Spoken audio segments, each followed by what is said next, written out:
జగన్ టైంలో రైతులందరూ పండగ చేసేస్తూ ఇది దండగా వాళ్ళకి ఇబ్బంది పడేవాళ్ళు.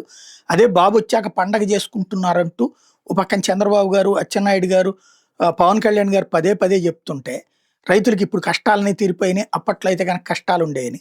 తీరా చూస్తే ఈనాడే మొన్న అరటి రైతుల గురించి రాసింది, అంతకుముందు పొగాకు రైతుల గురించి రాసింది, అంతకుముందు టమోటా, ఉల్లి, ఇట్లా ప్రతి రైతుకి కష్టాలు అదే ఈనాడు, అదే జ్యోతి రాస్తున్నాయి. కాపోతే అప్పుడు అంతా జగన్ వైఫల్యం అని రాసేవాళ్ళు, ఇప్పుడు అధికార వైఫల్యం అని రాస్తున్నారు. ఇవాళ 2 వార్తలు. కళ్ళాల్లో ధాన్యం, కళ్ళల్లో దైన్యం. ఇది ఈనాడే రాసుకొచ్చింది.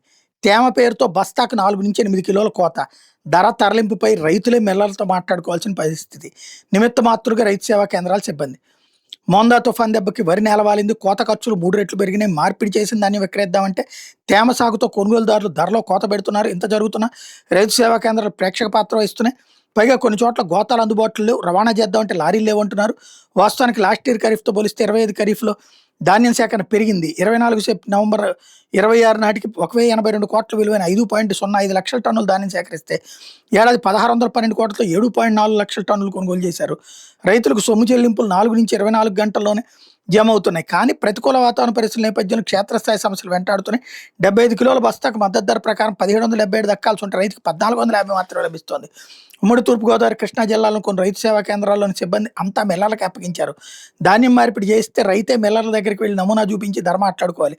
తేమ 17% కంటే ఎక్కువ ఉంటే ఏదైతే 1% 2 కిలోల చొప్పున అదనంగా రాష్ట్రం ధాన్యం సమర్పించుకోవాల్సిందే. అందుకు అంగీకరిస్తే ధాన్యం మిల్లుకు తరలే అవకాశం ఉంటుంది. ఇంత జరిగాక రైతు సేవా కేంద్రం సిబ్బంది వచ్చి ధాన్యాన్ని మద్దతు ధరకు విక్రయించినట్టు చూపిస్తున్నారు. కొవ్వూరు నియోజకవర్గంలో ఉన్న సిబ్బంది బహిరంగానే మిల్లర్లతో మాట్లాడుకోవాలని రైతులు సూచిస్తున్నారు.